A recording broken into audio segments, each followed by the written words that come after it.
Today on the Marvel Cinematic Universe podcast, we are discussing WandaVision Episode 3 feedback and probably some feedback from the first two episodes as well. Everything that you've got to say and we've got to say about what you've got to say and other things that come up, you know. Welcome to the Marvel Cinematic Universe podcast. My name is Matthew Carroll. And I'm Jeff Randall. Jeff, how you doing, buddy? Man, it's Monday morning and I'm tired. I don't know why, but it's Monday. And I'm tired. How are you? I don't know why, but it's Monday. I think it's just like a calendar thing. Like it just kind of comes around every 7 days. I hear that that's how time progresses in a linear fashion. Mm-hmm. And Monday keeps coming back. But Mondays are inevitable. Mondays, like Thanos, are inevitable. And that voice you hear is our producer, Ashley. How you doing, producer Ashley? Really good. It's the afternoon here. So I'm awake. No, it's not. It's 11:30 there. What qualifies as afternoon? Afternoon. Oh. Can you guys cut that? No, I'm just kidding. I'm going to go back to tippy typing on the computer. Bye. I don't know how words work. Producer Ashley is an idiot. Back to you in the studio, Tom. Thank you, Ashley, for that chime in. That was the best chime in we've had all week. I love just to make her feel better. I love that kind of shit where you like have been thinking something your whole life and then you re-examine it and go, oh no, and especially when you do it on a podcast, that's even better. I'm sweating. Big gasp. Oh no. So my grandmother told us. I think I may have mentioned this on the podcast before. My grandmother told me my entire life that the crust was the healthiest part of the bread. That's just something she said our entire life. And it was just probably because she didn't want to cut the crust off because kids don't like crusts. Yeah. But I believed that because it was just the only thing that was ever said to me. So I was like 25 years old and I started to say it out loud and then I went, that makes no sense. It's just the more burnt part, right? Like that's all it is. That's brilliant of her. It definitely was. So don't feel so bad. We all have those things. Yeah. It happens so often. I don't feel that bad. All right, let's get right into the WandaVision feedback that we have a lot of. Thank you guys for all sending in so much feedback. It's awesome. Lots of first-time writers, lots of people who are regulars, and it's going to be exciting.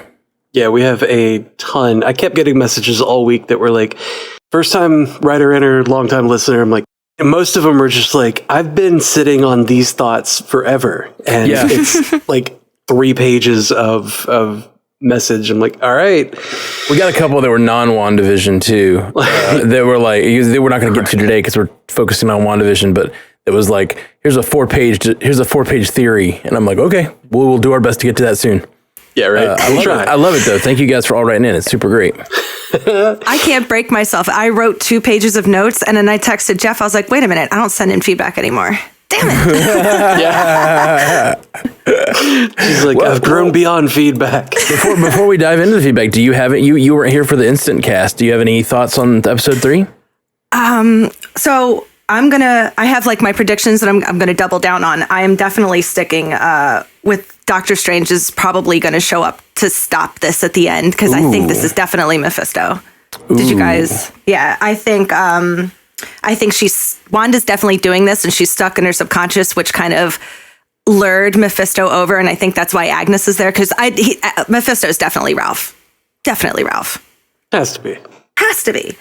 So she's stuck in her subconscious exactly where he wants her to be so that he can absorb her children. I think it's all planned for the children. Yeah, it makes a lot of sense now. It all seems exactly like what's from the comics. But here's what I love about it.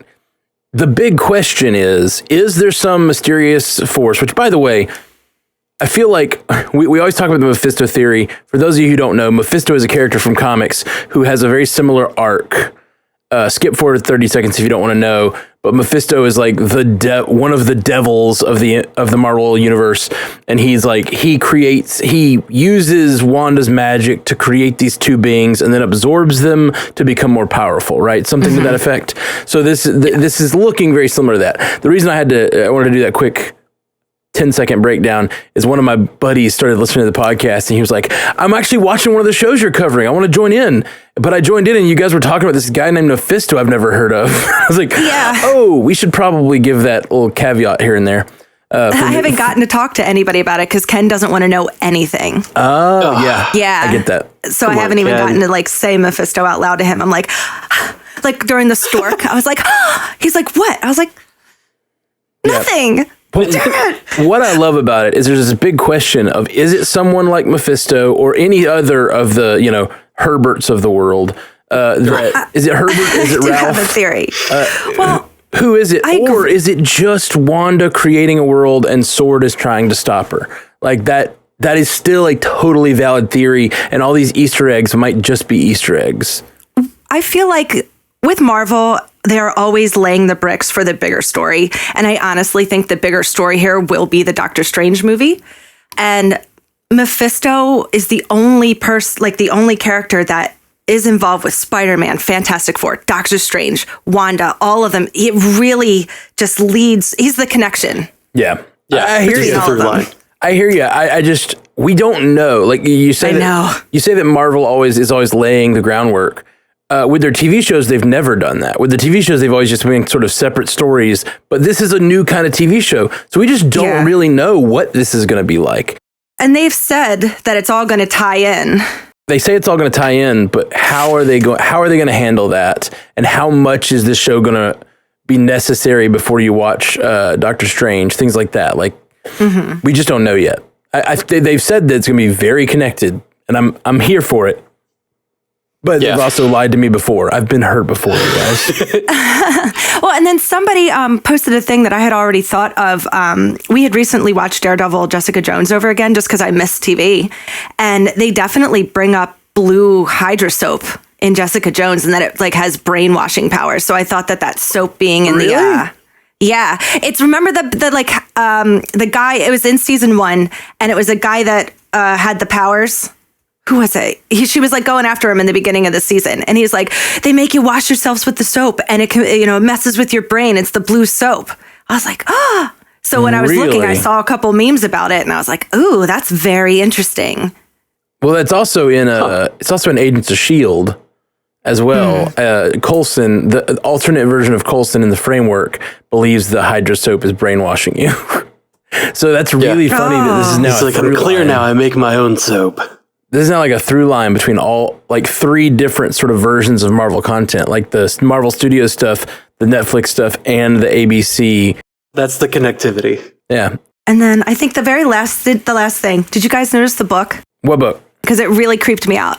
Doesn't Agnes give her the pregnancy book, like learning how to be pregnant or whatever those books are? Not a mother. I don't know what they're called. Oh, did she? It was so creepy. The whole cover is red and there's just a black figure in it. And then later, Agnes is like, Ralph looks better in the dark. So I just kind of was putting those things Mephisto together. Yeah. Right. Yeah. But the book, like if you go back and look at, I think it's in the very beginning during like the happy song. That book is Creeposaurus. Vision is reading it like constantly. It's Vision. That book is when he is where he finds the fake contractions or whatever. Braxton Hicks. Yeah. Braxton Hicks contractions. Yes, those. And like he was reading about it in that book, and it was a red covered book with the word pregnancy and a dark black figure on the front in like shadow. So that's all I got. Which is pretty much Mephisto's whole color motif. Right? Oh, if it's not Mephisto, then they got some splaining to do. Right? Yeah. But then again, I'm with you. It could be Mordo. Could be High Evolutionary Herbert. Probably Herbert. I'm guessing Herbert. Tuscan Radio sent us a tweet that said Mordo v. Herbert in Doctor Strange 3. I like it. I love this idea. Mordo v. Herbert, but not the High Evolutionary, just Herbert.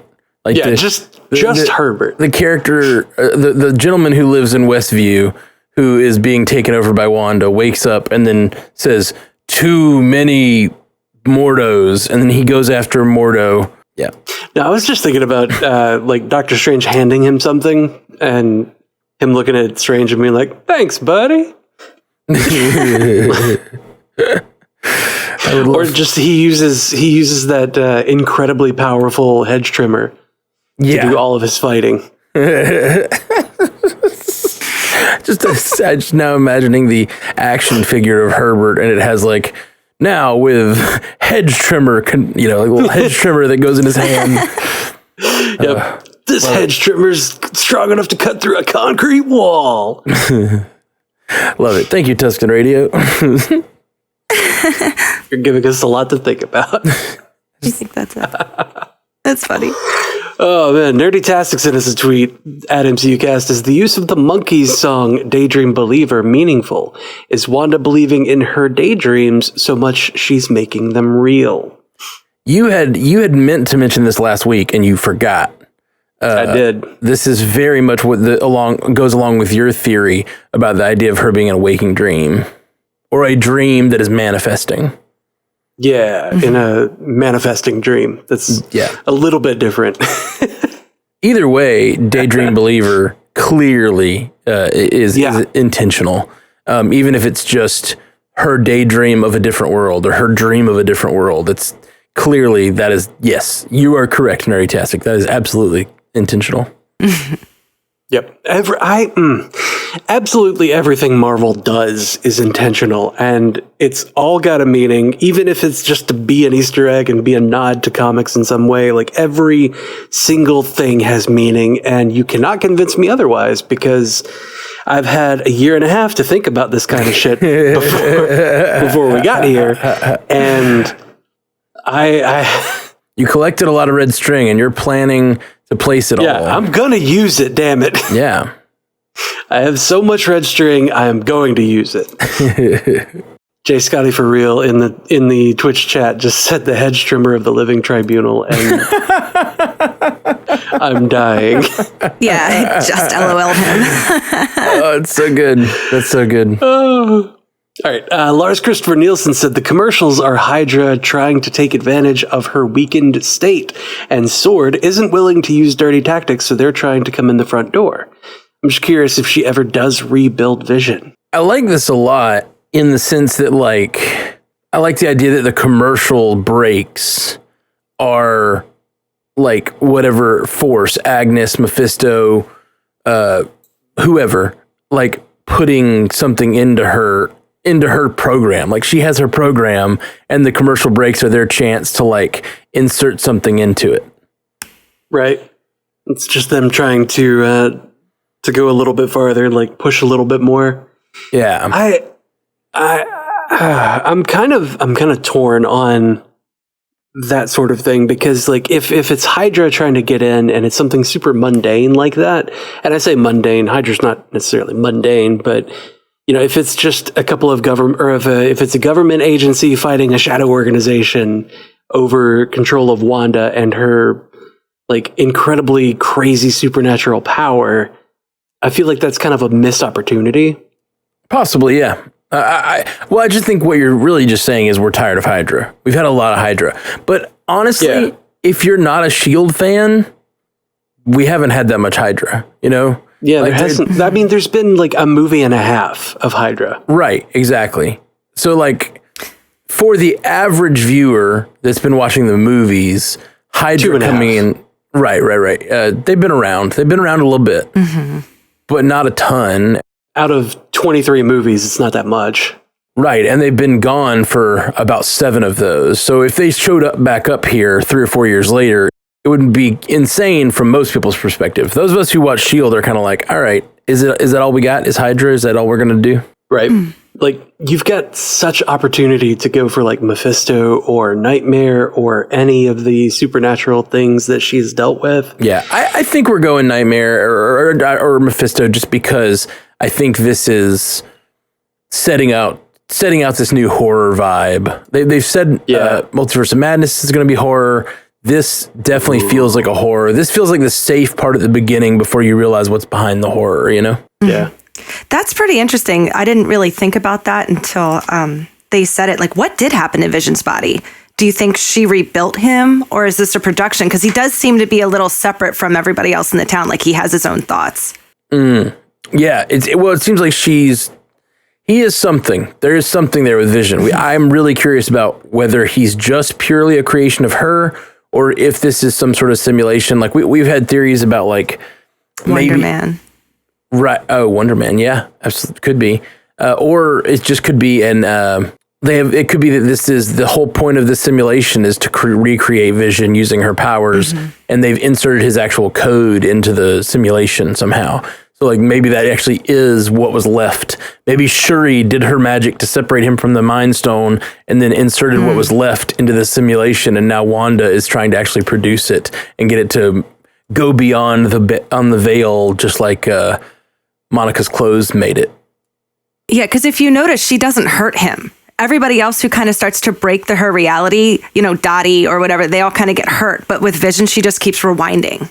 So it makes me think it's more than just like a projection. Interesting. Yeah, that is interesting. That's an interesting thought. As far as like Vision's code, the thing that supports the theory of Vision, being uploaded, especially by Shuri, is that any of my engineer followers out there, or anybody who works with computers ever, knows before you start work in production, you take a backup. So that's obviously what Shuri had to do, was back up Vision, and that's what took so long, right? Possibly. It is very possible she took the data out of Vision and stored it, and then was in the act of removing the Mind Stone when she got interrupted, and it was just too late. So she may have had some portion of him. They just, in those Marvel Legends things, they focused a lot on the fact that Vision is more than just the Mind Stone. He's a conglomeration of things. Yeah. He's a a complex series of overlays. There's Jarvis, Tony, Ultron, Bruce, and the Mind Stone. Yeah. And now possibly Shuri and Wanda. But think about this, though. And if Vision got backed up in Infinity War and then got the stone taken out of him, and then Wanda got snapped away for 5 years, that's 5 years that Vision has been in a code-only state, in a non-tangible state, that he could have been going to different systems around the world, doing whatever, doing something, setting something up. Building sword. Oh, man. Yeah. Oh, crazy. Put it on the board. What if Vision is sword? No, yeah. What if Vision used his non-corporeal state to build an organization to protect the world and to defend against these space threats, but also to rebuild himself? Did we talk about how when he died, he lost all his color? And so I think he turned like a black and white. And I think it's really interesting that the first 2 episodes were black and white, and now he's got his color back, like slowly he was being rebooted or something. That's a great thought. Okay, Totally new theory, off the books, go in a totally new direction. What if this is all in Vision's head? What if this experience is all Vision creating the world, and Wanda... That's how he has super speed. Yeah, well, and Wanda, her powers and all is just part of his construct that he's creating. These little stories that he's telling are just like little, he assimilated all of that data of all of the world and knows about all these sitcoms and stuff, and he's just wanting to be more human, and he's living out this little human existence that he's seen recreated, and it's all just Vision. And that would be the big twist, is we all think it's Wanda, we all think it's Mephisto, we all think all this, but it's really just Vision's code reinitializing, and this is happening during the snap, and it's Vision recreating himself. Ooh. They don't. Oh, she's here because they don't know that we're all a construct. Yeah. We've all been snapped. We're all dead. Herbert could have said any number of things there, and it could all fit. Yeah. We have so much red string, you guys. Yeah. So much. All right. 084 says, I don't know how many thoughts I even have after watching episode 3. Wanda continuously trying to plug little leaks in her dream life was both incredibly fun and frustrating in the best way. We finally get Billy and Tommy. It remains to be seen if these are the kids that eventually join the Young Avengers, or if they have to be reincarnated like in the source material. When Geraldine, in quotes, makes the biggest leak yet, we finally get a good look at the outside world and some amazingly modern special effects. And I'm excited to explore more of that character and get a glimpse at Sword. Very, very excited to see how this keeps unraveling.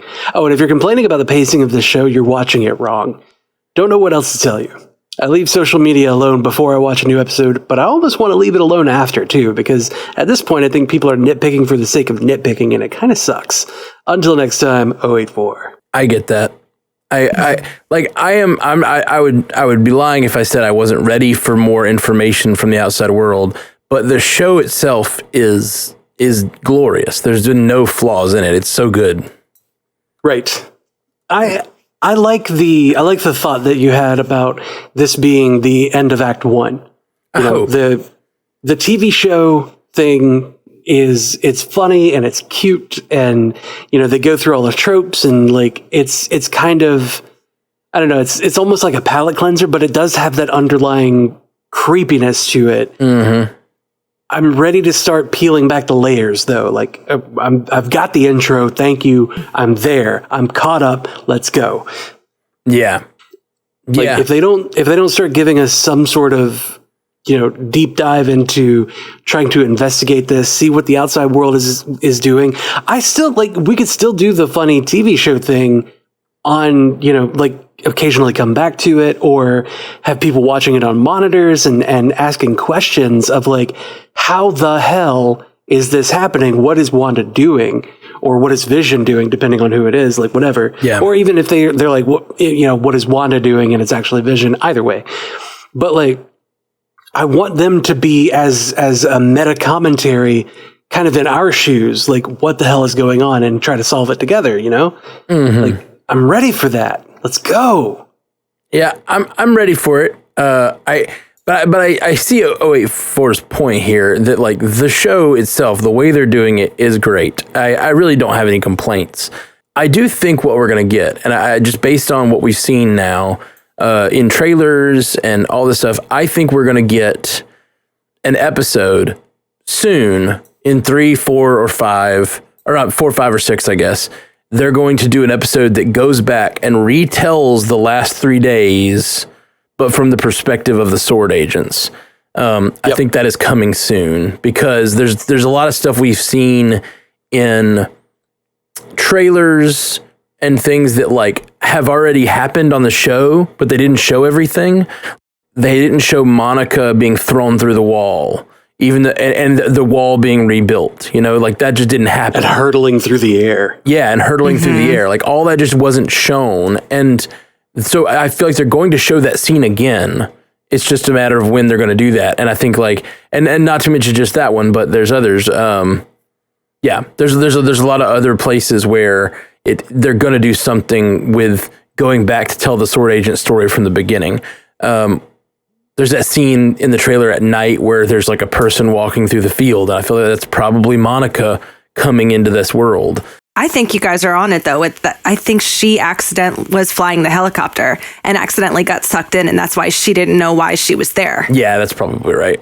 And then it kind of like, you know, being like, no, your brother, or when she's like, your brother was killed by Ultron, because she knows that. Right. Yeah, she knows it, but Geraldine doesn't know it. And it was interesting to see it start to crack through. And when she threw that, like, Wanda, come on, kind of very out of character, I was like, oh, okay, now you know what's happening. Yeah, I went back and watched it again last night, and the very specific points where she's like, not Geraldine, when Monica starts to break down, like kind of start to peel away at the veneer a little bit, like, you know, kind of cracking the plaster, and you can tell when she's doing that, like her voice changes.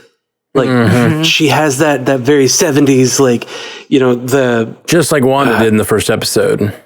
Right. She's got that heavy 70s, like, oh, come on, girl. And like got the accent on and everything, but then changes her voice to be like, you're your brother was killed by Ultron, wasn't he? Mm-hmm. And like it's very subtle, but like they're doing such a great job of differentiating those parts where like, you know, the cinematography changes and the accents change. Like Wanda had her Sokovian accent back in this one. That's right. For a brief moment. She did. When she's talking about Pietro, she starts to speak with a Sokovian accent. Speaking of the construct, and like we talked about last week, how when she asks Monica her name, how she pauses and doesn't know it, and then seems to go Geraldine, you know, in the previous episode, I noted something on my rewatch of the doctor says, I'm taking wife on a vacation. He doesn't say my wife or I'm taking the wife. He says, I'm taking wife on vacation, which I think is a subtle nod to the fact that she does not have a name in this world. Like the wife is just wife character, doctor's wife. Yep. And he's like, I'm taking wife on vacation. Like it's like a weird robotic way of doing it because that part of the world isn't built out fully. Right. It's one of those things where like you just kind of make an offhand mention of like somebody's driving the taxi. It doesn't matter. And then somebody's like, but what about the name of the taxi driver? They're a person too. It's like, no, they're not. Stop it. The D&D example you had last time, like, it's like, just taxi driver. And you're like, no, who's taxi driver? And then I want to know his story, his entire life story. And then the construct or Wanda or whoever is creating this world. It's interesting too, because that was when the doctor is talking to Vision in the driveway. And so I wonder if they're less careful around Vision than they are around Wanda. You know what I mean? Like Wanda might go, that's weird. Why you're taking wife on vacation? That's not how we say that. But they're a little less careful around Vision, maybe. I don't know. That might be reading too much into it. He said I'm taking the wife on vacation, or he said that wife on vacation line in the house. It wasn't until I think it's in the driveway when she comes to get him. Or Vision comes to get him before he runs him to the thing. He's like, I'm taking wife on vacation. I can come help real fast or something like that. Isn't it? Well, no. He said the vacation bit in the house before leaving. Okay. He was like, it's a good thing you caught me because we're going to Bermuda. You're right. You're totally right. And then they were saying before Vision went running, he was like, oh, he might be gone because he's on vacation. And Wanda's like, why? He's like, well, to be fair, the baby's coming 9 months early. Why would he go at a time like this? Yeah. Super good. Anyway, so it's such a weird show. It's such a weird show because it's like, it's a sitcom and we could sit here and talk about all the sitcom jokes and they're all wonderful, but like clearly we're more interested in what's happening behind the scenes. And yeah, it's just such a weird and cool show. Yeah. We just don't know what to expect. Indeed. Frank Hogan says, hey, Papa Pandas. Vision has repeatedly been shown to move like a speedster in the show. While this makes complete sense that Vision would be able to react and move at superhuman speeds, it seems to be an actual primary power of his in Wanda's incarnation. Maybe Wanda has given Vision that power to honor her brother and keep a piece of him alive. This might lead to the revival of Pietro and or the reasoning to give one of the twins super speed. Thoughts? Thanks, guys, and stay safe. Yeah. I think someone might have written this in last week, something similar, or on the live watch maybe, and I totally think he's right here. Yeah, I think Mr. Fox brought it up. Yeah. It's a great call, Frank. I think that that is one of those two things is true, and I think it probably has to do with her combining her tragedies and sort of creating Vision as in a little way to honor her brother. Yeah, it's like this version of Vision is a way to process her grief over both of them dying and just kind of combining them. And if that means that one of the kids has super speed because of that, then so be it. Mm-hmm. I just want to know where Evan Peters is going to come into this. Mm-hmm. Yeah, we got somebody that wrote in something about that, but we'll get to it, I think. Here we go. Nathaniel Mlinar says, "What if Wanda speeds up the age of the twins? Billy and Tommy are played by Evan Peters and Aaron Taylor Johnson. They leave the bubble and they can stay in the MCU." Ooh. So we get like both Quicksilvers instead of being Wiccan and Quicksilver or Wiccan and Speed. It would be like two speedsters, and they both end up being the two versions that we like from previous incarnations of the Quicksilver character, but obviously they'd have different origins here. I don't know that I would want the two speedster children. Like I really want Billy Kaplan, like Wiccan. I know you want it all to be like the comics. No. It's not that I want it to be all like the comics. It's just that Billy Kaplan is a really cool character. Yeah, I definitely think it's a possibility. I mean, we have Billy. Billy's there. So yeah, I think it's likely. The name Billy is there, but I want him to be, I want him to be Asgardian and then eventually Wiccan. And anyway, he's a cool character. He's got some neat through lines from his mother. Yeah. Young Avengers, baby. You're just like your mother. It's got to be Young Avengers. I feel like this is just all leading toward Young Avengers. There's so many things that just seem like they're so obviously building, but I don't know. Maybe not. Maybe I'm just wrong. Yeah. It'd be really funny though if they kept those actors, but like Aaron Taylor Johnson was Quicksilver, but now he's Wiccan. Like, oh, you look just like your uncle. Yeah, that could work. Because that would be funny. Everybody really wants the speedster from the X-Men universe anyway. Yeah, like that's the one good holdover. Yeah. Is that version of Quicksilver. Deadpool and Quicksilver coming over from Fox is like what everybody wants. Yeah. Brendan Drum said MCU cast, I think Geraldine, quote unquote, is very aware of what's happening, and when she brought up Ultron, she was trying to get through the delusion to Wanda to wake her up. But Wanda's pushing away all the pain. She also probably grew up watching those shows exported to Sokovia, so the classic sitcoms are her safe space. And her making twins was subconscious, but it reminded her that she had a twin. Or she was a twin, I think is what she said. I also think Vision is completely in her head and that Westview is real and her projection has trapped the townspeople. Sword sending some people to keep an eye on Wanda. I think it's interesting to talk about like which of those, who is the one who started to break the simulation there? Was it Monica or was it Wanda? Because Wanda's the one that brings up that she had a twin and she starts to speak in a Sokovian accent. And is that like pain starting to creep in? Does that allow Monica to break the spell? Like Wanda loses focus? Or is it that Monica has been waiting for her moment for Wanda to be like susceptible so that she can jump in and talk about it's something? All of those things. Very possible. Well, no, it's not. It's either Monica is conscious. Like I agree that it is kind of all those things, but it's like Monica is either conscious the whole time of what's going on, or she's not, and that's what I'm curious about. Yeah, she says I'm a twin, and then it was I had a brother, he died. His name was Pietro. And he says Ultron killed him. He was killed by Ultron, wasn't he? She's like, what the fuck did you say? Yeah. Get the hell out of my house. Leave my world. Man. She's like, I didn't say anything, Wanda. I like these oranges. Yeah, right? Come on, Wanda, don't be like that. You're a strong woman. And do you want me to say it again?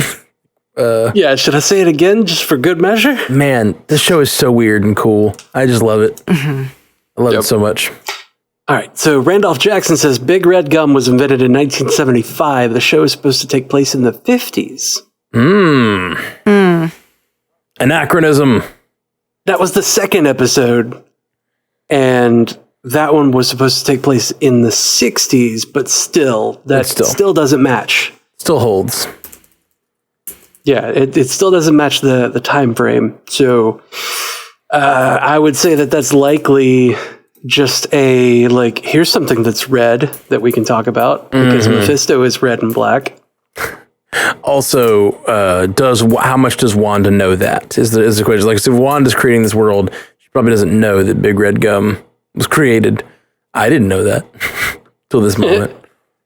Not calling her dumb. I'm calling, neither of us are from the 70s. I'm way closer to from the 70s. But Wow. Actually, how old is she, I wonder? She's like the actress or Wanda? The actress is 31. She's younger than Paul Bettany by a lot to make it weird. Oh, yeah. No, that's true. Yeah, she's 31. 31. Okay. Are we talking about Elizabeth Olsen? That's who we're talking about. Yeah. Sorry, I'm focused on the chat. No, that's cool. I was about to do my Google. He's like 45, I think, right? Or 47? I thought he was in his 50s. He might be 49, to be honest. Let me look. Let me give it a light goog. Give it a gentle goog. A cursory goog. Cursory goog. Okay. That's funny. Yeah, he's 49. Okay. Because I know the Olsen twins are 34. She's 31. That's right. Yeah, I thought the Olsen twins were pretty close to my age because I remember watching Full House as a kid and being like, they're about my age. A couple years younger. Yeah, they look like they're 50, though. I don't know what happened there. Cocaine's a hell of a drug. I wasn't going to say it. Very true. Recco Jet says, WandaVision feedback. I think the show would benefit from being 35 to 42 minutes long instead of the current 22 to 25. Also, are we to be under the impression that the first 3 episodes of this show has been 3 days? Really enjoying the show so far, as well as MCU cast itself. Aw, thanks. Thanks, bud. Thanks, Rico, for writing in. Yeah, I think obviously a lot of us want more of the backstory, and I think that a longer episode would facilitate that. But for what they're doing, for the story they are trying to tell, which is this in WandaVerse story, I don't think it needs to be longer, personally. I think it's like a really good length for right now. The cool thing about Disney Plus, though, is that as the it being native to Disney Plus and living there forever, they could just extend the length of the episodes as we go forward, Yeah, they're not married to the format. They're not bound by the time limits of broadcast television. I think that they just did that for the first few episodes, simply because that's what that format was. And now that they're starting to break out of that, and we have kind of we can follow Monica out, follow Geraldine out. Out of that world and kind of go with her, they can make the episodes longer and be more, more in line with modern television, or just not even care about time limits. Yeah. Because, like The Mandalorian was all over the place on their episode length. Like, I think the one that had Boba Fett show up in his armor and kicking ass was like a 38-minute episode. It was super short comparatively. And it was still one of the best episodes. Mm-hmm. Yeah. It just depends on what the story you're telling, and like having that freedom to be able to be like, I don't have to include a scene that doesn't matter. I don't have to cut a scene that really matters to fit to this episode length. It's really, really, I feel like it's great for art's sake. But also constraints can sometimes be helpful. So it's interesting to just not have any controls. It's a good experiment. Well, it is a good experiment, but it's lack of constraint. And honestly, I don't think that the lack of constraint would have worked 10 years ago. I think that because Feige and Marvel have built up so much good faith around their brand, around their product, and they've kind of established like, this is how we operate. This is how we do things. I think because of that, we've really made it okay for them to have, no shackles, so to speak. Nothing chaining them to a particular way of doing the show, and they're free to make this crazy, weird tale through the decades kind of sitcom thing for the first few episodes, and then lengthen the remaining episodes. Like, it's completely fine because they've built up that good faith. Yeah, well, sure. I don't think that's not what I'm getting at. I'm getting at actually the creative process is often enhanced by having some limitations. You know what I mean? Like, there's an old adage, like, the worst note a studio head can give you is, like, do whatever you want. Yeah. like artists tend to actually work well in the crucible of like some pushback and like some walls to give you some walls to be able to create within, because do whatever you want is really hard and really like you get George Lucas's prequels, you know, like where he like no one has anything to say over him, so he just does his own thing forever, and people aren't like, do we really need that, or do we want this? People need editors, and so it's interesting to this world. At least in this one aspect, they're not constrained by that, and I think that's kind of neat. Yeah, I think the constraint comes in the direction of, or the oversight rather, of Lord Feige. Yeah, for sure. I do think, Recco, that this is over 3 days. I think that's what we're supposed to believe. Yeah, right? Especially with, she got pregnant at the end of episode 2, and then in this episode, it was like, we're right into, this is 12 hours later. Let's bring the doctor in, and she's giving birth later that day. Yeah. And I suppose there could be more time between the first and second episode if we're being really strict about it. But I do think that it is leading us to believe that there's like 3 days here. Yeah. There's nothing that ends the first episode that says like, this is continuing immediately the next day. Right. There's nothing that's the through line there. But like, if you look at the intro to each episode, like it goes through the whole fanfare and everything, shows them showing up or whatever. That kind of cements a history for each one. Like they've been in that type of time or that time frame for a while. Like in episode 3, they go through the whole, like they're eating ice cream, they're on the bicycle, there's she's sitting on the couch making the vacuum for her, and like, it's neat that I can do that. So it goes through all that to show that like they've existed in this time frame for a bit, theoretically. But they don't actually. Like, it just goes from episode 2 to 3 really quick, Yeah. And that's what kind of makes me think that maybe we're looking at, like, that gives a touch of credence to that theory that I had of, like, maybe it's different versions, maybe it's different verses that we're kind of, we're overlapping over each other. Different verses of Wanda and Vision, kind of being all drawn together into this focal point. So maybe that history for each one, the history that you see in the intro, does exist, but only in each of those verses. Right. Yeah, no, I agree with that. That like each verse, when it's created with its own sort of history and backdrop, so that the worlds make sense. But at least she's doing her best. But clearly, some things aren't working. Yeah. Some things are falling apart. Let's do a quick check-in with the chat. Bring Ashley in for a minute and see if there's anything fun going on in the chat. What's up, Ash? We're having a blast on the chat today. Nice. Jessica Mai said, R.E. Geraldine being new. When Wanda starts going into labor, she says, I might be late to the party, but I'm sure there's a logical explanation. She wasn't part of the original simulation, probably. Yep. And that's what Agnes and Herbert seem to be saying as well. At the wall, they're saying she doesn't even have a home. She's not from here. Yeah. She's new in town. Yeah, brand new, no home. And it's weird that they say that she has no home, but she showed up at the house saying, like, the weirdest thing just happened. All of my pipes burst all at once. Like, she talks like she has a house. Yeah, and she has a home, but maybe.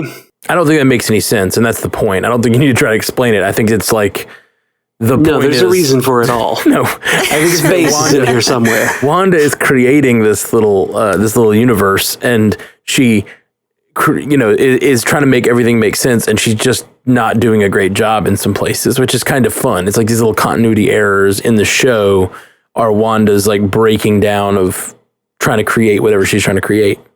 Maybe Geraldine's just watching her through the window the entire time.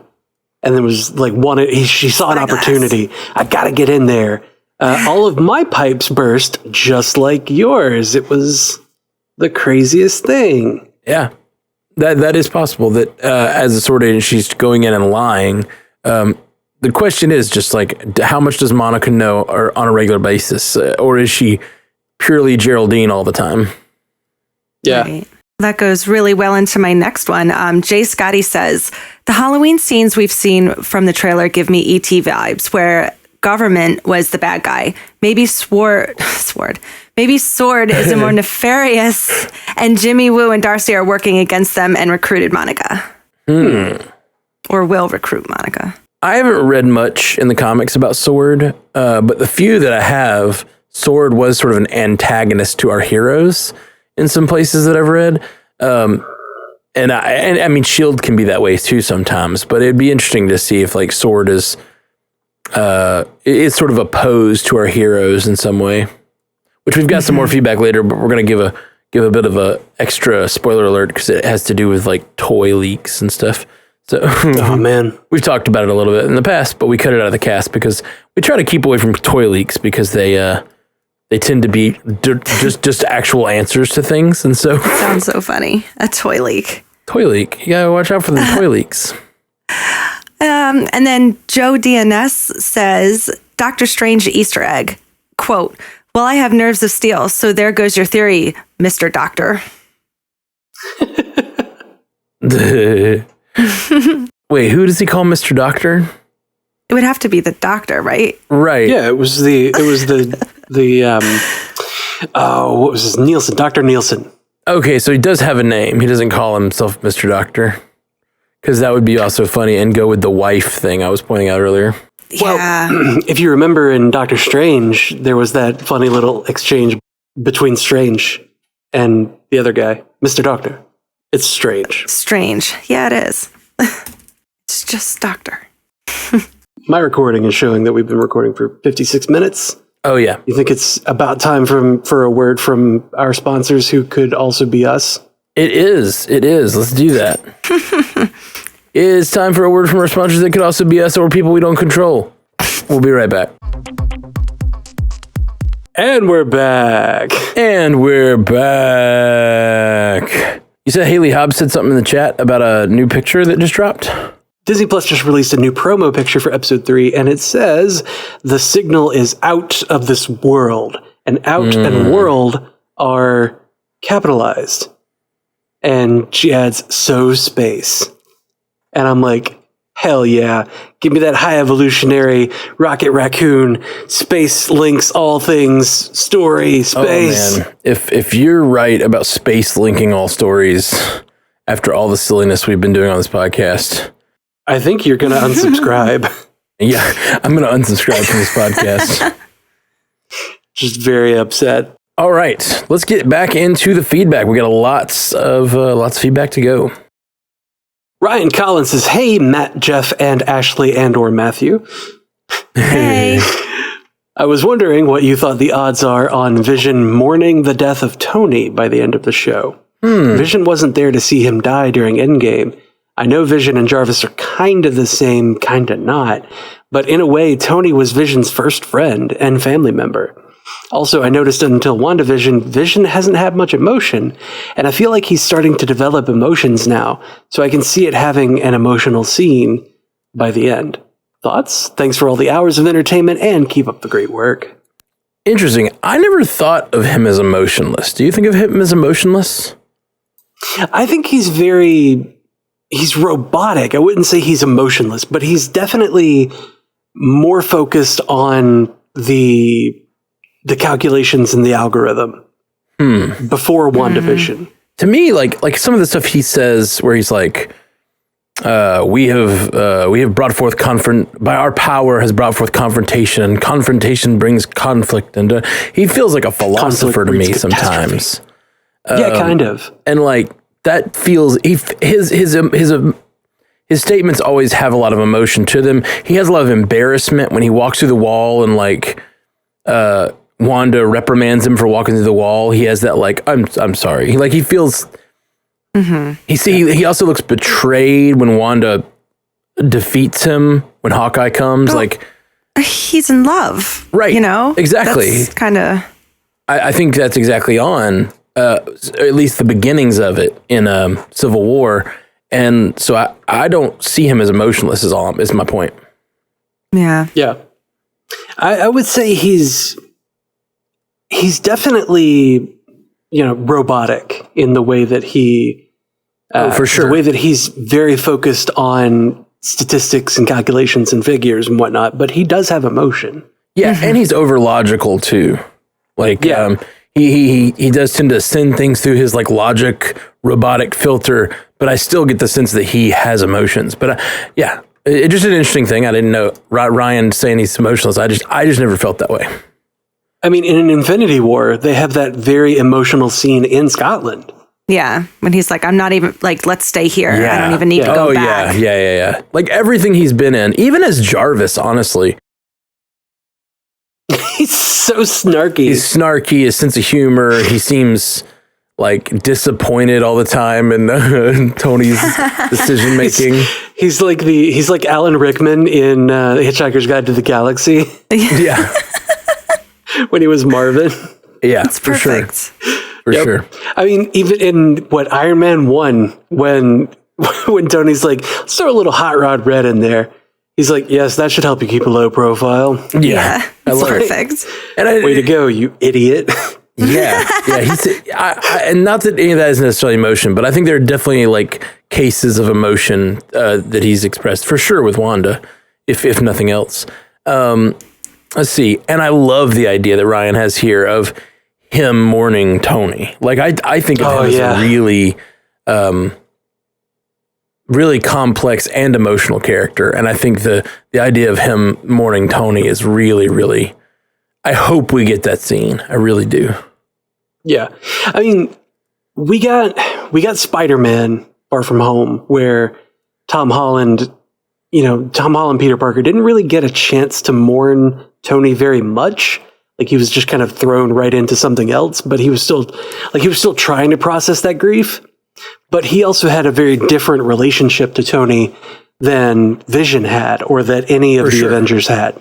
Yeah. So, I would like to see the differences and the variety of different ways that people are mourning Tony. In many ways, Vision is a son of Tony, and like he's an extension of Tony. Not even just a son, but like he has this like he is a prosthetic of Tony's that sort of like ended up spinning off on its own, So like high-tech prosthesis? Yeah. He is the suit, in many ways he is the suit in Iron Man 1. Like he's the thing that Tony talks to do all of the things he needs to do. And he has access to parts of Tony's life that no one else ever had. You know what I mean? Yep. Like the way that Tony speaks to him and the things that the vulnerability he's shown in front of Jarvis, are more than most other characters in the MCU.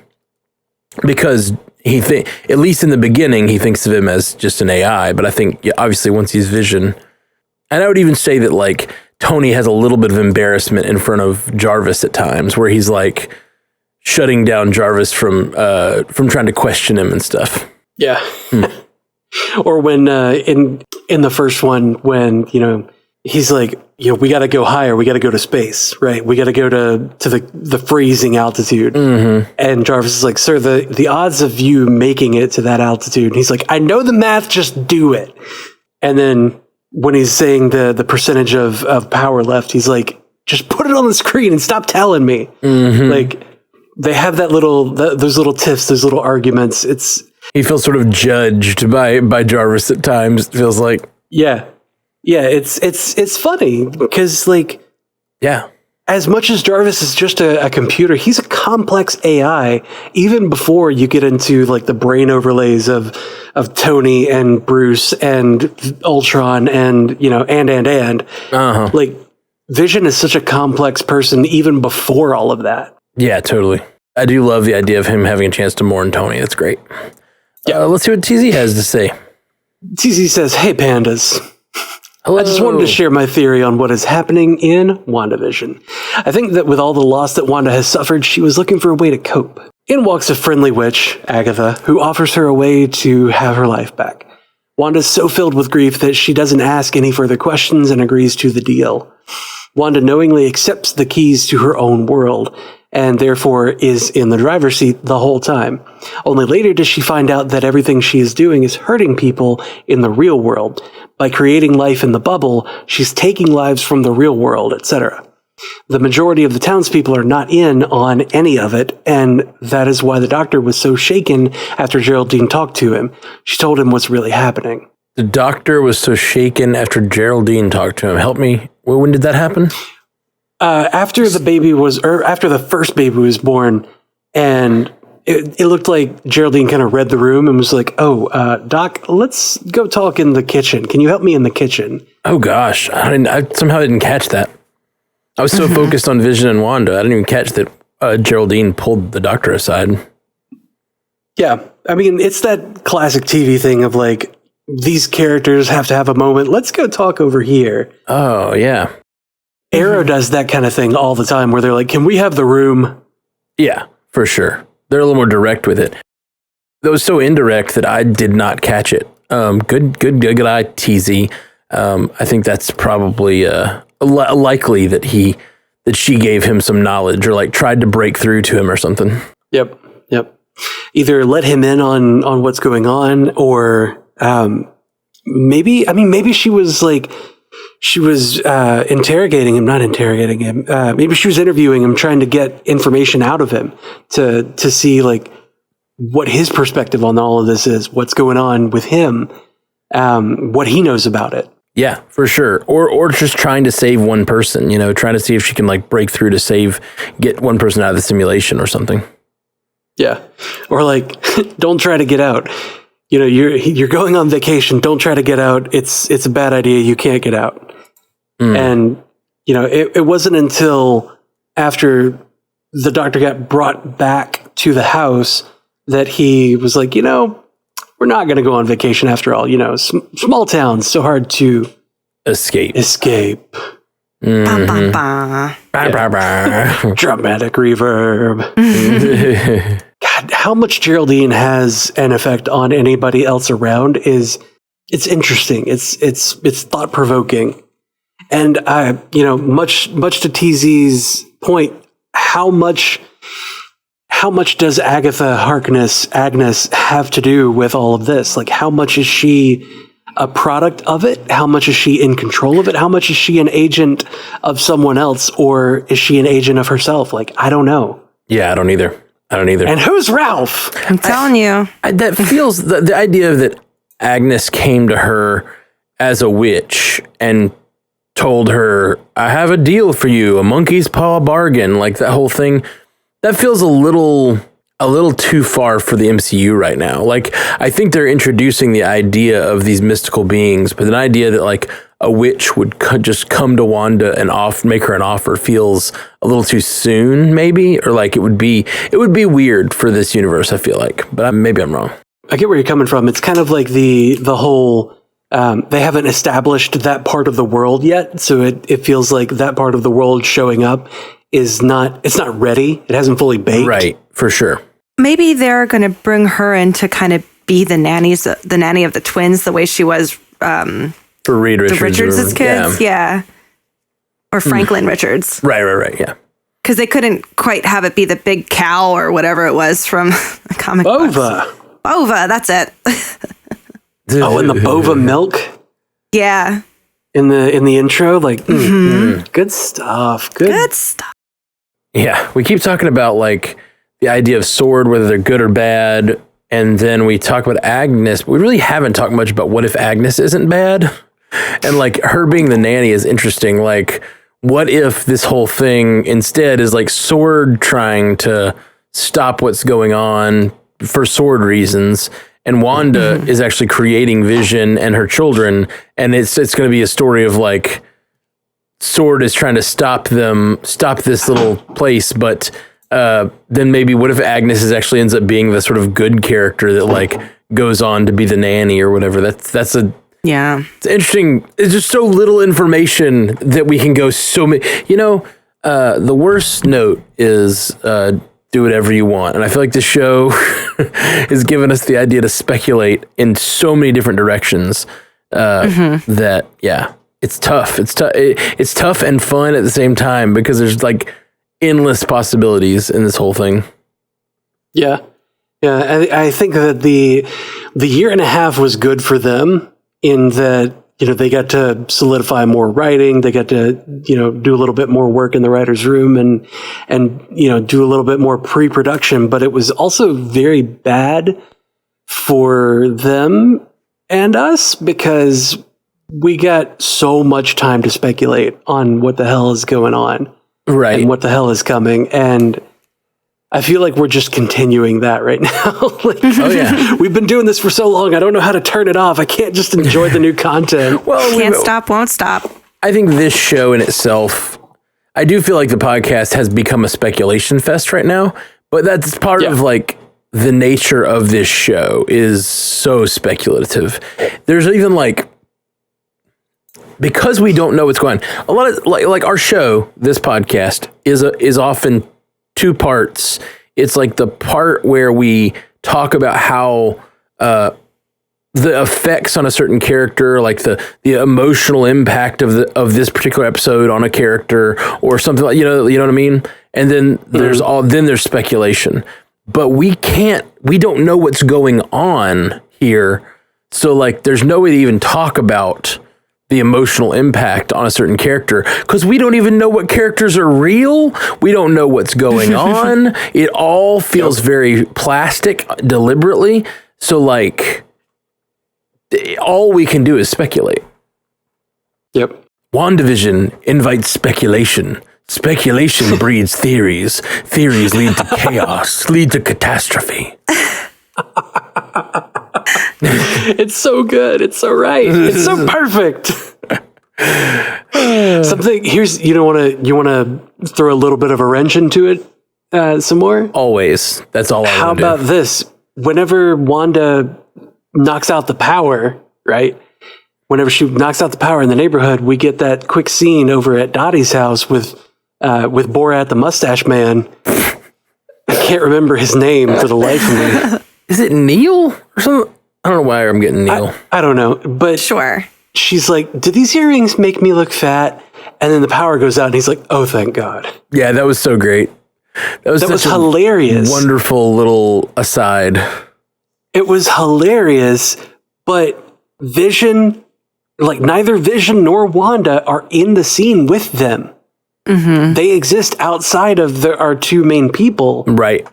in that moment, and. What are we led to believe? Was that just a quick aside because the TV show? Was Wanda thinking about them? Like, oh, what are the neighbors going to think? What's Dottie going to think? Well, we know for a fact that's what she was thinking because she asks that. She's like, are the neighbors going to know it's my fault? Maybe she was thinking specifically of Dottie. Yeah. And that's why we had that quick aside to them. Right. And in the world of the television show, it makes sense to have that scene. So she imagines that scene, and then she's... Of course, that's the question. Are they living out these little lives all the time? It does seem like when they're not being focused on by Wanda, that things get glitchy, like we saw with Herb. Or like we think happened with Herb. Yeah, exactly. There's the debate going on where it's like, was he glitching or was he trying to break in? Like, and that's, I don't know. I said break in, but then everybody else was saying glitching, and then I saw other people fighting on my side of things, so I don't know. No clue. I think there are better ways to break in than taking a hedge trimmer to a cinder block wall. Well, no, I think that's a metaphor. Yeah, it's a metaphor, but there are better ways to break in. Well, unless there's... You would think somebody called the High Evolutionary would do a better job. No, the You'd point be smarter about it. The point is, that's how Wanda is viewing what he's doing. I know. Not what he's doing. It's like we talked about in the with the like hazmat suit becoming the beekeeper suit, right? Yeah, it's adjusting to the reality that she knows. Yeah, so whatever he's actually doing, he might be trying to like, maybe she has a little bit of a sitcom protection bubble around their house because that's where the storyline is going on, and he's trying to get in, A sitcom protection bubble. I just don't even know why you're laughing. We're watching a show that's about sitcoms. That's such a great term to be coined. I'm so glad you just made that term. A sitcom protection bubble. It just seems like logic to me. I don't even understand. All right, let's get. We're not gonna make it through all this feedback today. I don't think, unless we go real fast. There's no way. So let's try to go speed round some of these because to get to as many as we can.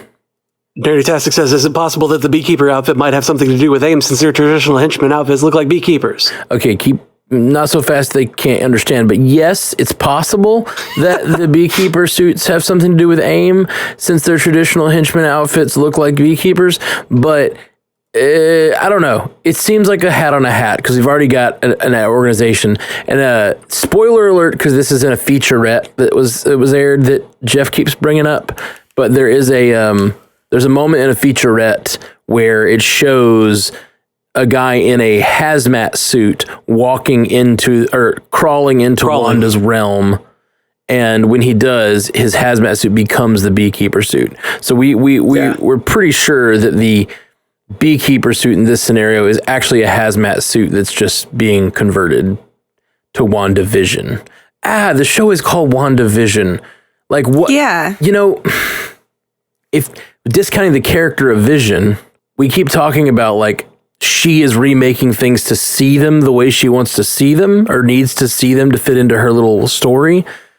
We also had that theory last episode about when she's playing with the recipe cards, it looked like the way Tony, you know what I'm talking about? Well, how it does the holograms. Yeah, it kind of looked like she's interacting with the holograms. Like, what if all the things that are going on, and we keep talking about Herbert trying to break through, and it being perceived as him cutting through the wall, but maybe not. Maybe he's actually doing something else. Like, what if all of this is still her interacting with the real world? It's just she's changing everything in her mind to see it the way she wants to see it so that she can hold on to this false reality that she's daydreaming or whatever. Yep. Daydream believer. Vision. This is her vision while she's doing whatever she's actually doing. This is how she's envisioning it. Yeah, she's probably in space. It's possible. Jake Choi says, "Hey MCU cast, interesting theory. Going back to the Mephisto theory in the past WandaVision podcast, could there be a chance that Ghost Rider could possibly show up later in either WandaVision or possibly Doctor Strange? Just a theory, though. Keep up the good work, guys." Ooh, sure. I mean, there's nothing to say he couldn't. I would doubt it because again. Hats on hats, you know? hats on hats on hats. Hats on hats. It's a lot. There's already an organization called SWORD in the show. Probably not going to get AIM. There's already all this stuff of like possible evil forces and such and superheroes. And we could get Doctor Strange. I don't know. Ghost Rider seems like a bridge too far, I guess. Yeah, it's like, how many things do we really need to be spun off of this one event? You know? Yeah, he does say it was possibly Doctor Strange, and I think Doctor Strange is a much likelier candidate because Wanda is supposed to be in his next movie. Right. Well, Wanda's supposed to be in his next movie. The next movie is Multiverse of Madness. You know, there's Ghost Rider coming in from the multiverse would be pretty easy. Yeah, it's easily done. It's just I don't see them doing it because this show is already not taking the time to tell us anything else about what's going on in the actual universe of the world. I can't imagine they're going to try too hard to expand out. You know, we're always talking about that balance that Marvel movies have to strike about like making this movie good and planning for the future or planting things for the future. And while this is going to plant things for the future, it does seem a little less concerned with that. Seems a little more concerned with just making a good WandaVision story. Right. And there's that constant theory of like Doctor Strange is going to show up. And as much as I want that to happen, as great as Cumberbatch is in that role, I don't know that that's going to happen because if you look at it from a hero's story perspective, like how much is Doctor Strange coming to save her going to take away from like her power, her agency in the story? You know, if she is the villain, then it's no longer about like it becomes a weird crossover where it's more that Strange is the hero when she's supposed to be the hero. Yeah, right? She loses agency. She loses the chance to be the the one to solve this or the one to get out. If she is, like we've talked about, she could be the villain. This could be a villain origin story. Right. If this becomes a villain origin story, then who's the savior of everybody, or is everybody going to be saved? We don't know. This is such a weird place to be in as far as like the new content. It's not, a 2.5 hour movie. It's a several hour series. Like, yeah, for sure. We just don't know what to expect. Man, it's definitely got it. Like thinking about it with Doctor Strange, the two of them are the only people who kind of have, remnants of the stones. Since her power came from the stones and he still has a stone, like who's going to be able to stop her but him? She almost killed Thanos twice. Except he does not have a stone anymore, at least in the current MCU. He doesn't still have the time stone? Nope. It was they were all destroyed. They had to put it back. Oh, yeah. They had to put it back. Trim the branches, so to speak. Mm-hmm. Marshall Naylor says, okay, I'm writing this to get it out of my head and to get it in before a feedback episode. Sword has tried to get into Wanda's bubble, which in my mind, Wanda's probably made around a small town, but Sword doesn't know that Wanda did it 3 times. Once when they sent in someone, Monica, from the ground. Once again with the helicopter from the air, which turned into a toy. And then again with the beekeeper through the sewers below the bubble. Below the bubble. I don't know why he's a beekeeper. Maybe he was wearing a tactical suit and Wanda's reality is just trying to make sense of it or something. It could also be the whole pollination thing some people are mentioning. Oh, and one more thing. The part where the guy's wife walks in and asks about the earrings, the power goes out, and he says, oh, thank God, is the funniest shit I saw in recent memory. I am still laughing. It is Marshall Naylor. It's really funny and well done. It's so funny how, that is such a classic sitcom joke, and it's almost to the point of, commercial style comedy. You know what I mean? Yep. And, but it's real good. It's just really well done. Yep. I love that he says it out loud. Oh, thank God. Yeah, me too. Obviously, she can hear him, but obviously she was baiting logic. him. It's sitcom logic. Yep. It's great. Yep. Now, another way to look at that, I almost said this earlier, but here we go.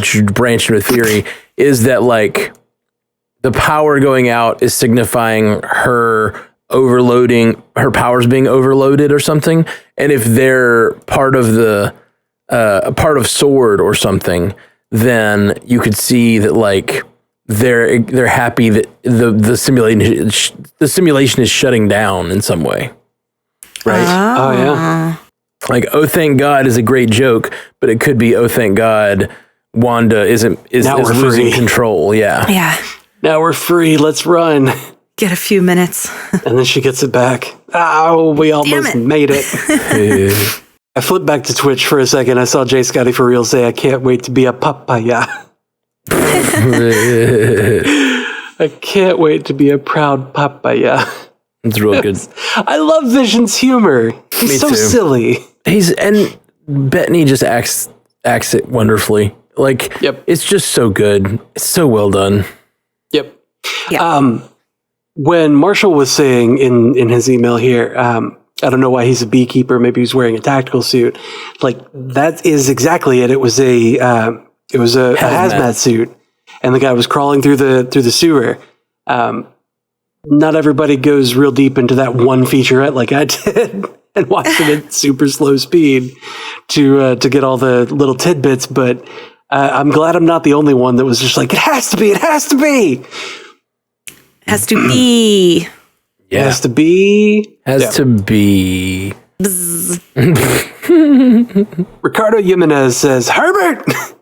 Once again, caffeinated as hell from the dismal Amazon van. Herbert being the name of the High Evolutionary, the Wendigore Everbloom, and the poster in the supermarket promoting Bova milk in the intro of episode 2. Bova's species splice creation of High Evolutionary that was the midwife to Wanda and Pietro's birth in his domain, Wendigore. These could all be nods and nothing more, but Herbert cutting through the fence in episode 3 leads me to believe he's also attempting to invade the space of Wanda and Vision and have a hand in their children's birth, especially now that we see him and Agnes chatting and seemingly both being aware of the illusion situation. What really cool, sick stuff that rocks. You guys rock, from your friend Rick. Thanks, Rick. Cool, Rick. Man, a lot there. The Bova milk, I saw that, but I didn't know what Bova milk was. You guys pointed it out earlier. That was their nanny in the comics? Yeah. The midwife. Okay. Yeah, Agnes was the nanny to Franklin Richards, but she was like the midwife and helper of the kids. The twins. And then, Bova is also related to the High Evolutionary. High Evolutionary created Bova? Is that what, or at least Rick says here? Yeah, she's a cow thing. Wundagore is where Wundagore is where the High Evolutionary went to kind of like escape and start doing a bunch of experiments on various critters, trying to evolve them farther. And Bova is one of the creations that he made. Okay. Bova Ayrshire. Cool. So sort of related to Rocket. I kind of want Bova to show up now. Yeah. And get we need a Bova and Rocket spinoff. Yeah, we do. Bova's the new Guardian of the Galaxy. Yeah. No. Oh, that would be so silly. And maybe the bees are also sentient. Ooh. But yeah. Not the bees. Not the bees. Not the bees. No, you bitches. Did you ever see Wicker Man? I have not, but I've seen the GIF a lot. It's the best. It's ridiculous. Some of Nick Cage's best work, obviously. Oh, yeah, clearly. Huge cultural impact. Vampire's Kiss, best movies. Yeah. I just love how many... Like, there's no way that all these theories about WandaVision are correct. There's so many of them, and it's either space, or it's the High Evolutionary, or it's Mephisto, or it's Mordo, or whoever. Like, it could be all these things, or it's just Wanda.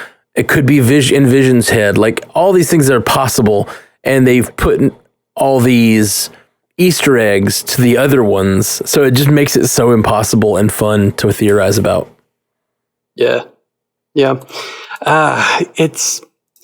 I kind of keep coming back to like what you were saying about, it's usually the low hanging fruit or the easiest explanation, the simplest. Right. Wanda, putting herself into it is like the simplest explanation. Maybe they don't need to make it complex for complexity's sake, but how much fun could it be, Matt? How much fun could it be if it is this crazy interwoven plot that Mephisto is weaving? How much fun could it be? Bees in space! Do bees buzz in space? I don't know, but we're going to find out. If a bee buzzes in space and no one's there to hear it. Does it even buzz? Okay, so stupid. Okay, 084 says, while reading Unstoppable Wasp this morning, I finally came across a couple panels explaining how Wiccan and Speed came to be, and wow, I wonder if the MCU is going to go the reincarnation route, or if they'll have the babies in WandaVision just flat out be Billy and Tommy. Until next time. I didn't read this, but there's he's the second person to mention this, the fact that they're reincarnated from the versions that she created or something like that. Is that what happens in comics? Vision and Wanda are together, but Wanda goes a little bit cray-cray and ends up making children out of nothing, like just crafting them with her chaos magic. And Vision is like telling her, these kids aren't real. They're not real. And they're a part of Mephisto's soul that goes into to create them. And eventually he does take them back and reabsorb them. But because they had existed in the world, they were then able to be reincarnated. I'm not sure how they actually came to be reincarnated. I haven't found that part in the comics yet. But what is happening in these comic panels is that Wiccan is explaining it. He says, okay, so, and he's talking to the child of Pym, Hope Van Dyne? Oh, okay, yeah. Yep. He says, okay, so your dad built Ultron, and Ultron built the Vision, and Vision married Scarlet Witch. They had kids, sorta. They turned out maybe not to be real, but kinda were. And somehow when they died, they were reincarnated as Tommy and me. Okay. So it's kind of a very simple explanation of it because like it's ridiculous and it's ridiculous comics logic. Right. But it might be easier to just have them be children that, are mostly real here, but, they're part of her created reality, and then just throw them out into the world, because we saw that, Geraldine was affected by Wanda's vision in that she had on her 70s clothes and the bell bottoms and, the fish pants and the big afro and the crazy blue makeup and all that. Like, she got thrown out of the world, out of Wanda's little bubble here. And as she was rolling into the grass, she still had that stuff on. So the creations from this world, from this bubble, are able to exist outside of the bubble. And Vision and the kids can exit the bubble and be real? Probably? Yeah. They've already shown that that's possible. We'll see. Yeah, I don't think it's a good idea for Vision to leave that bubble. Yeah, I don't probably think not. he can. Yeah. It's probably not the best idea for him to leave the bubble, but it could mean that we get those characters and exiting that bubble and becoming a part of the main world, the main verse. And then, that brings up all the human rights, ethical questions of like, are these people that were created in this bubble actually people? It's are clones real people, that kind of thing. And I think that could be a really great, or are they just weapons? Wink. Are they just sentient weapons? Yeah, I don't know. We'll talk about that in a minute in a little spoiler section. Okay. Let's get to this next couple. William Reed says, hey guys, longtime listener, first time to write in. Wanted to start off by saying that you have my absolute favorite podcast around and love that you are also doing the YouTube thing. Great work. Thank you, William. Yeah, man, thanks. It's been a lot of work, but I've been finding it very gratifying. He says, so my theory is that I believe there is an animal connection with Mephisto in the episodes. I feel as if he really is absorbing her chaos magic to make himself stronger while in the bubble reality. In the first episode, she had just entered and he begins the absorbing, assisted by Agnes to keep Wanda focused and distracted, of course. By the second episode, he has enough energy absorbed to take a form of a small creature, i.e. the rabbit, aka Senor Scratchy. The third episode, he's gotten stronger, so he ups his game to being the stork, because he's more powerful after another successful day of absorbing. I expect we'll see a larger animal in the fourth episode, if not him in his real form. Just a thought bouncing around in my head and wanted to get your opinions on it. Keep up the great work, and thanks for taking the time to check out my theory. I love that. I love it. It's so good. Yeah. I thought that about the butterflies too, because she's like, did I do that? I'm like, I don't know if you did. I think that might have been somebody else. I think it might have been Mephisto. Well, she kept trying to make the stork go away, and it kept poofing red smoke around it. And I was like, oh no, he's here. Interesting. And then I loved how he like posts up in the room. Yeah, he does the stork pose. Yeah, because like, why would the stork do that if it didn't have intention? Oh yeah, the stork definitely seemed to have intention. I just didn't think about it being Mephisto, but yeah. Yeah, because he wanted what's-her-face out of there. I kept thinking the red poof was just Wanda's magic, because it's red. But it's more like red swirly light and not red poofy poof. And maybe I wonder if we can start paying attention to red poofy poof versus red light and seeing if that like tells us whose magic is being used at which points. It reminded me of the book cover. The way it was just, or even that could have been her trying to poof it away, and the stork was just pushing through her magic. He was just like, yeah, silly girl. So? And he's like, I'm here to get this chick out of here because she's not supposed to be here. Yeah, she's not supposed to be here. She's breaking this whole reality down. You've got to remove her. Yeah. So we didn't see the stork after that. He's out there, growing. The stork. Maybe it has nothing to do with Mephisto, and it just is this stork is the bad guy. Yeah. The stork is the real villain. Yeah, absolutely. It's the High Evolutionary making sentient storks. In space. Herbert, Herbert's just sending bunnies and storks and butterflies and bees after us. That's what's going on. We solved it. We solved it, you guys. It's done. Good job. High fives all around.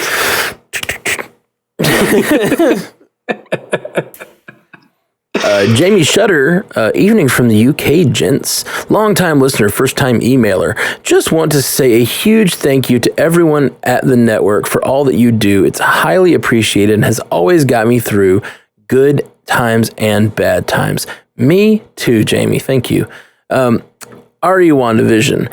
I truly hope that Wanda is the villain of this story. I love the creepy vibe in a few parts of the first 2 episodes where the world seems to break slightly and Wanda seems to be at the controls of keeping it in check. The story arcs that can be born from her being a villain are numerous and fascinating. House of M in Reverse, Mephisto, Nightmare, The Dark Dimension, etc. I'm so glad the new content is back, and you guys always put a smile on my face when I'm driving my truck around the UK. Stay safe and healthy. Love you 3000, Jamie. Oh, thanks, Jamie. Thank you, Jamie. Cool. That's so good. By the way, I'm loving, we're getting a lot of people writing in from the UK, and I just think that's so cool. Yeah. Like, Panda PandaCon UK, guys, let's do this thing. Mm-hmm. Yeah. I'm so down. Let's do this thing. I need to get a passport, though.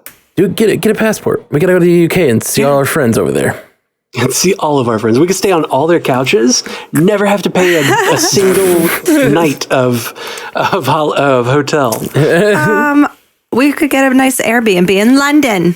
In London. Merry old London. Oh, biscuits. We could stop for tea and crumpets. You have any jammy dodgers? Bangers and mash, you know. Oh, I got bangers and mash in the morning. All right, let's stop losing all of our UK listeners. Honestly, man. I think we're hitting the 2-hour mark. I think we're getting a little loopy. Close. I did want to so all of the rest of these feedbacks are over a page long. So this is a quick reminder, and I really love everyone who's sent in feedback, and I'm so thankful for it. But if they're over a page or too long, they do get hard to get to, because we often end at the end of the podcast with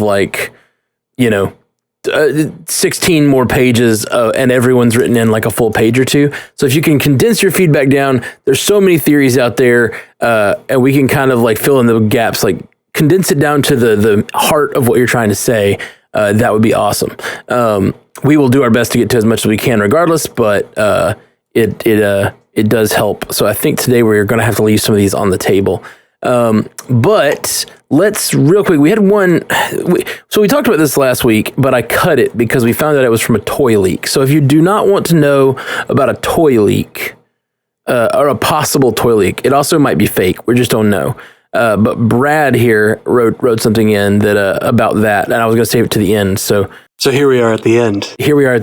Well, I guess before we do that, before we go into the spoiler section for the toy leak, do we have anything else in the chat, Ash? Yep. Yep. Not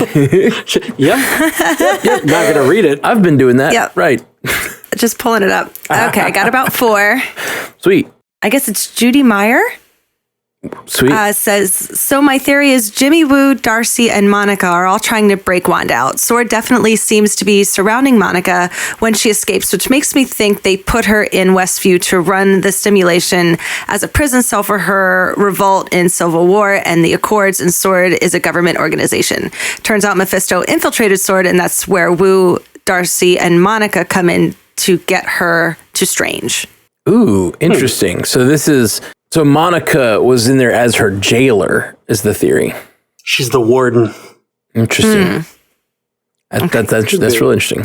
Jessica Mai says, I saw someone question why couldn't Wanda make the stork disappear? What if it's one of the babies conjuring the stork, and that's why Wanda couldn't override it? Ooh. So we were just theorizing Mephisto. What if it's... Yeah, what if it's little Wiccan? It's Wiccan. Making storks appear. I don't know why Wiccan would have storks appearing, like why he would have that in his brain, but... Yeah, maybe he was like, I'm coming, Mama, I'm coming. Storks deliver babies. I need the stork to show up and get me the hell out of here. Let me out. Okay. I like it though. I like the idea. I like it too. I like the idea that some of this other stuff that's going on since she got pregnant, like the water breaking, and it seems like she's lost control of her powers to some degree. I kind of like the idea that like some of that stuff that she can't control is coming from the little sorcerer inside her. Yeah. The little sorcerer inside us all. Funny to say. The little sorcerer inside us all. We all have one deep down. Yeah. Yep. Okay. Harmony Harm says, this could have already been asked or mentioned, but has anyone considered that it might not have been Wanda making all the lights and stuff go off? Could it have been the kids? It's the little sorcerer inside us all. Little shits. Little sorcerer shits. Kids are troublemakers, and if you give them magic powers, it's even worse. Yeah, I've seen Problem Child. I know some. I watched Matilda. I know what's up. Yeah. Any other things? Jay Scotty says, Jay Scotty. posted in Stranded Panda chat, but if Mephisto does end up showing up, which famous sitcom actor should play him? I got John Stamos. Sitcom protection bubble. Please be John Stamos. That's amazing. I know. Oh, He's that's so so dreamy. good. And it's an Olsen in this story. That'd be so good. I got to say. Honestly, any of the three of the dads on that show. Bob I was thinking Bob Saget. Bob Saget would Please also be Saget. amazing. Oh, He'd be a great Mephisto. such a good Bob Mephisto. Saget would be such a good Mephisto. You'd have to keep all of the language back. No, don't. Yeah. But It's like, you get one. he's the devil. He can curse. I think that he would be a really good Mephisto as far as like being snarky and condescending of everybody that comes in contact with him. Yeah. Yeah. Like that's so his role in everything. He's so good at it. I like it. It's hard to think of good sitcom actors that aren't. Like a lot of the ones I'm thinking of are older because we're thinking of this era. Oh, I always thought that Phil from Modern Family has like a devilish looking face. For sure. If she's having the Modern Family version of things and Phil showed up as Mephisto, I would be 100% on board. That actor, I like that actor a lot. I liked him from Dawn of the Dead back in the day, Me and he was a too. lot creepier in that. Like I could totally see him as awesome. Mephisto. Another sitcom actor. Well, what about not a sitcom actor, but it would be really funny and meta, is what about Tom Ellis? I don't know who that is. He's Lucifer in the DC Lucifer series. I don't like that guy. No, that would be a little weird. He's got the look of Namor more than Mephisto. I would like him for Namor, but it'd be kind of on the nose and hilarious. Since she's moving through the time periods, and it's probably going to be a more modern sitcom that he shows up in, Neil Patrick Harris. Yes. Ooh, Yeah. ooh, Neil Patrick Harris would be so good. He would be legend. Wait for it. Wait for it. Dairy. Dairy, and add an I to it like cows, bova milk, high evolutionary. In space. Any other big feedbacks from the live chat there, Ash, before we do this last one from Nathaniel Milner. It says, if Mordo is hunting down sorcerers, does that mean Wanda, Wiccan, and Loki are all in danger? Could that be a connection to the multiverse of madness? I just don't see that guy as a threat. Which guy? Sorry. Mordo. I mean, I love that actor. And so I want him to be a big threat. I want him to be super interesting and threatening. And I also want him to have like a complicated morality where he's kind of a good guy and kind of a bad guy. I really like that actor. He's in my favorite movie. I can't help it. I was going to say, you just like it because of Serenity. But he's so And he good. does everything you just said in Serenity. So just go watch Serenity. I know. Well, here's the thing though. I loved him in Serenity. I absolutely loved him. Chiwetel Ejiofor is freaking amazing. And then like 7 years later, he blew up and got super famous for like 12 Years a Slave and has been in a few movies since then. And I just think he's the best. And I'm so happy for him getting such big work. But yeah, I don't know. What do you think, Jeff? I don't know that Doctor Strange's stuff is going to play that big a role in this. I think that this is going to lead into Doctor Strange, and he's going to have to deal with the fallout from this, and also his own like ongoing struggles, but I don't know how much that would take away from Wanda having her own story, you know? Right. Yeah. Like, I'm worried that would take away from it. I think Mordo being behind things is one thing. I think Doctor Strange showing up as a White Knight at the end is bad. I don't think Doctor Strange showing up at the end as like a Stinger is bad. Like, oh yeah. If it was after everything was done, he was like, hey, so Wanda, everything that you did to save your little reality and your husband and your kids that don't actually exist, like, all that's bad. There's a lot bad that has been happening because of that. We have to fix it. Please come with me to my movie so that we can fix it. Yeah, come with me where we're going. We don't need roads. Yeah. That's where we're going. We don't need episodes. It's good. It's good. All right. Good. Well, Harmony guys, Harm said in Twitch chat, what if it was James Spader? oh my gosh, yes, James Spader. Mephisto, he's James so creepy. Spader would be so good. It would be so good because he's a great TV actor. Yes, I don't know if he's ever done sitcoms, but he's definitely a great TV actor. Who's the guy who plays Dexter? He has pointy evil eyebrows too. Michael C. Hall. Yeah, Michael C. Hall. I love him. He'd be great, but I love the idea of James Spader showing up because he's Ultron, and it would just be like her mind adapting the sitcom reality to have Ultron in it. Yep, exactly my thought. That's so good. That's so good. And he's got such a, I love him. His voice, his presence. Oh yeah. He can turn the creep factor on real high. Oh yeah. Oh yeah, For sure. I'm 100% in. Good call. Good call, Harmony Harm. I like it. Okay, let's see. Before I'm going to talk about one last feedback here.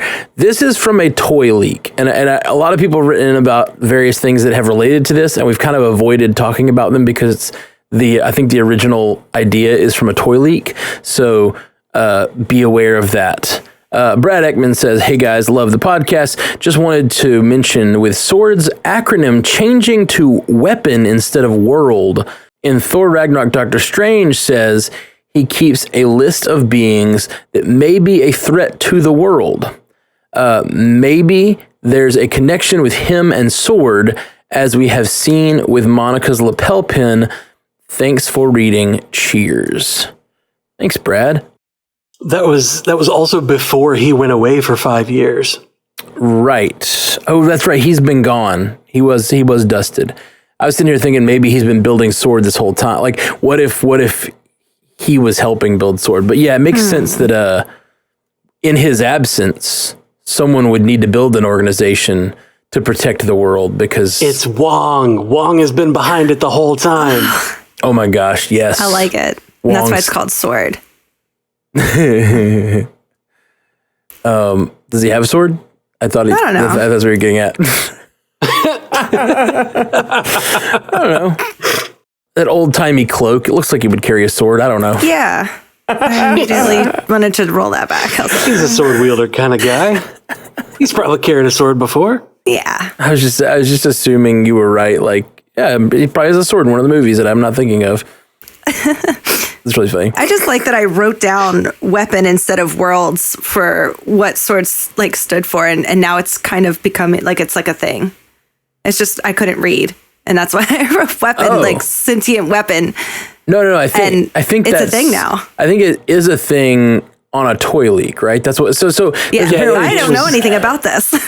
It was the trading cards. The trading cards say sentient weapon observation and response division instead of sentient world observation response division. So yeah, there's this theory. There's a theory going around that they're changing the meaning of Sword and what their mission is, and it's going to be about protecting the world from the threats, sentient weapons, which is like people that have these powers instead of X-Men. Yeah, absolutely.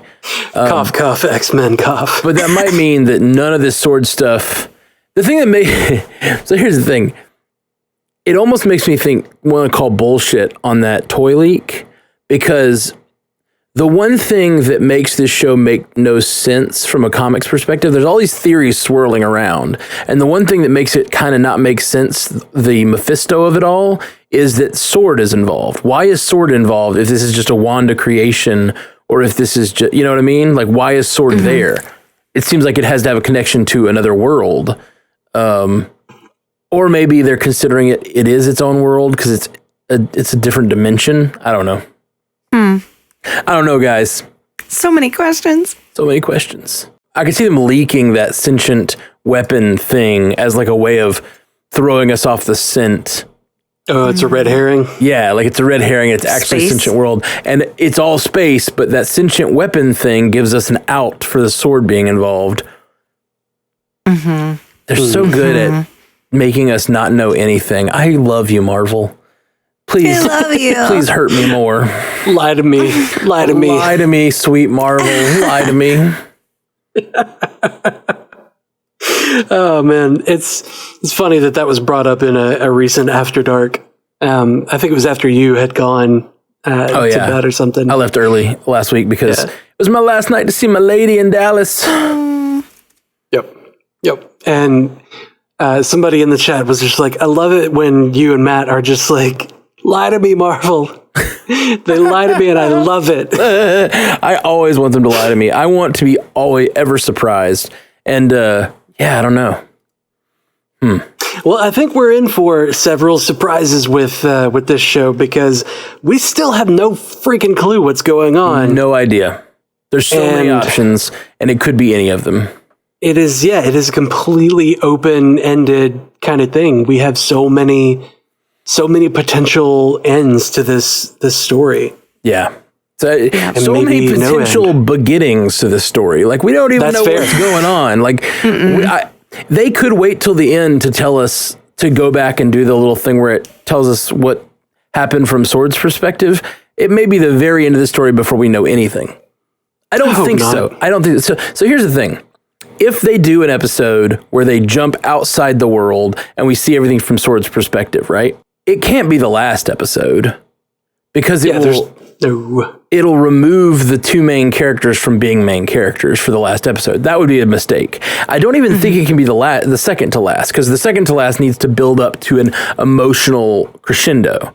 So like, it's got to be in the next few episodes that we get a flashback to show what's been going on with Sword. The question is it going to do it like episode 4? Is it going to do it?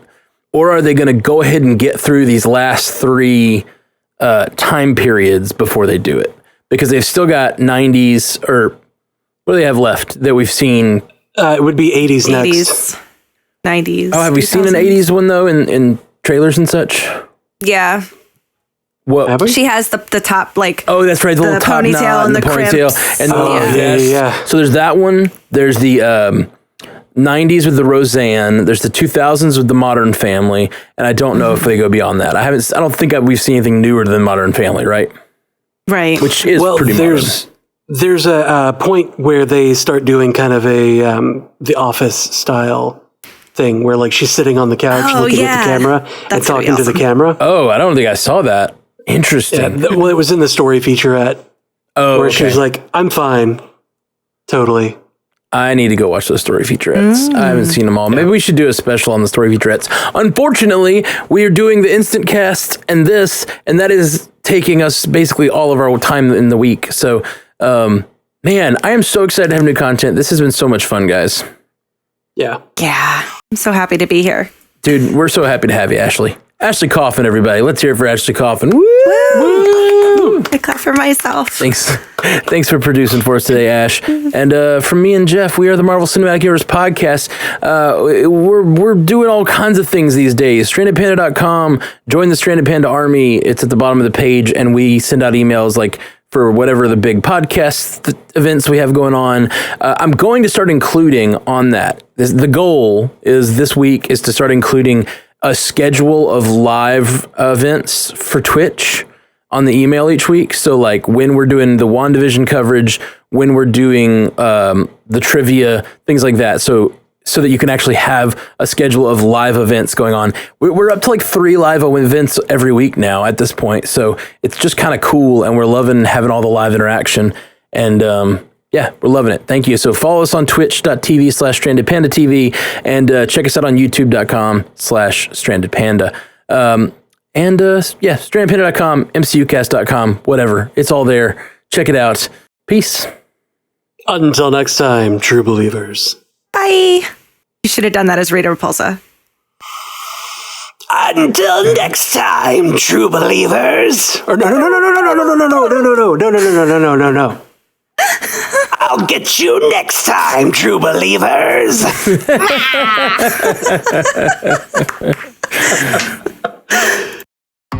Thank you for joining us for the Marvel Cinematic Universe podcast. Available everywhere you get podcasts, and now a video version streaming live on twitch.tv/strandedpandatv and available at youtube.com/strandedpanda. And if you'd like to learn more about all of our other podcasts, geeky projects, and ways to support the network, visit strandedpanda.com.